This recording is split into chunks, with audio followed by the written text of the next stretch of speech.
యేసుక్రీస్తు నామములో లక్ష్మీపురం గ్రామ ప్రజలకు ఒక శుభవార్త తెలియజేయడానికి మేమందరము కూడా ఒక సమూహముగా ఈ ప్రాంతానికి రావడం జరిగింది.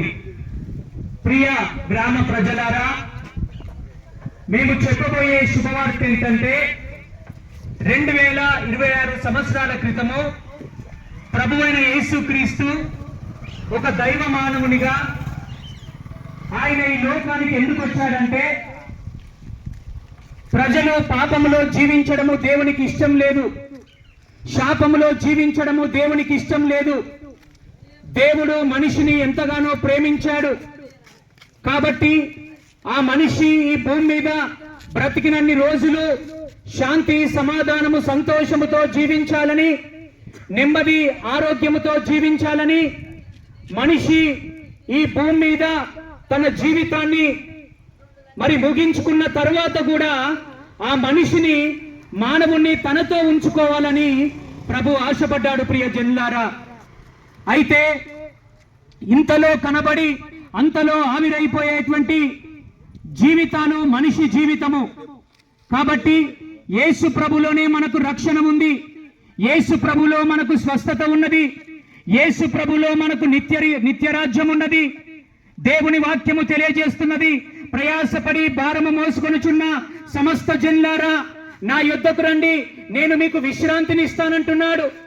నీ జీవితంలో నీకు శాంతి, సమాధానము లేకపోవడానికి కారణం ఏంటంటే నీ జీవితంలో ఉన్నటువంటి పాప భారమే.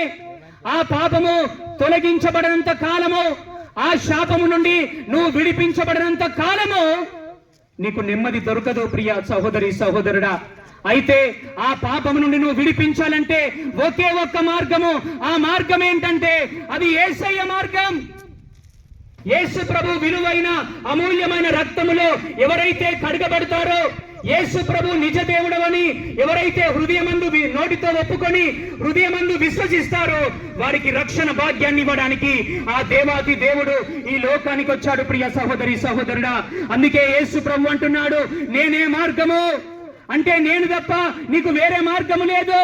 నేనే సత్యము, ఆయనే సత్యము, నేనే జీవం అంటున్నాడు.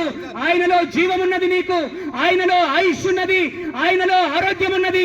ఈ రోజు ఎక్కడ చూసినా కుటుంబాలలో సమాధానం లేదు, తల్లిదండ్రులు పిల్లలకు వైరం ఉన్నది, కుటుంబంలో అత్త కోడళ్లకు పడట్లేదు, అన్నదమ్ములకు పడట్లేదు, ధనము కొరకు పరిగెడుతున్నారు, తాగుడికి, వ్యభిచారానికి, పాపముకు బానిసైపోతున్నారు. అయితే పాపము వల్ల వచ్చు జీతము మరణము. ఆ మరణాన్ని కొట్టివేయడానికే యేసు ప్రభు ఈ లోకానికి వచ్చాడు. ప్రియ సహోదరి, సహోదరుడా, పాపులను రక్షించడానికి క్రీస్తు యేసు ఈ లోకమునకు వచ్చెను. నశించిన దానిని వెతికి రక్షించడానికే మనుష్య కుమారుడు ఈ లోకానికి వచ్చాడు. హల్లెలూయా. కాబట్టి ఈ లోకములో ఇదే మనకు శాశ్వతమైనటువంటి జీవితము కాదు. మనం మరణించిన తర్వాతనే అసలు జీవితం ప్రారంభమవుతుంది. అయితే నువ్వు శరీరం ప్రకారంగా నువ్వు మరణించినా గానీ నువ్వు యేసు ప్రభులో ఉండి మరణిస్తే నీ ఆత్మకు మరణము లేదు. మనము యుగ యుగాలు ఆ దేవునితో కలిసి సంతోషముతో ఉండే ఆ గొప్ప భాగ్యము యేసు ప్రభు నీకు ఇవ్వబోతున్నాడు. కాబట్టి ఈ మైకు ద్వారా ఎంతమంది అయితే ఈ స్వరాన్ని వింటున్నారో, నేడే రక్షణ దినము, ప్రభు నిన్ను పిలుస్తున్నాడు, యేసు ప్రభు నిన్ను పిలుస్తున్నాడు. ఈ రోజు నీ జీవితాన్ని నువ్వు సరి చేసుకుంటే, నీ జీవితాన్ని నువ్వు యేసు ప్రభుకు అప్పగిస్తే నీ జీవితాన్ని మార్చడానికి యేసు ప్రభు సిద్ధంగా ఉన్నాడు. నిన్ను, నీ పిల్లల్ని దేవుడు దీవిస్తాడు, నిన్ను అంచెలంచెలుగా నిన్ను లేవనెత్తాడు, నిన్ను బలపరుస్తాడు.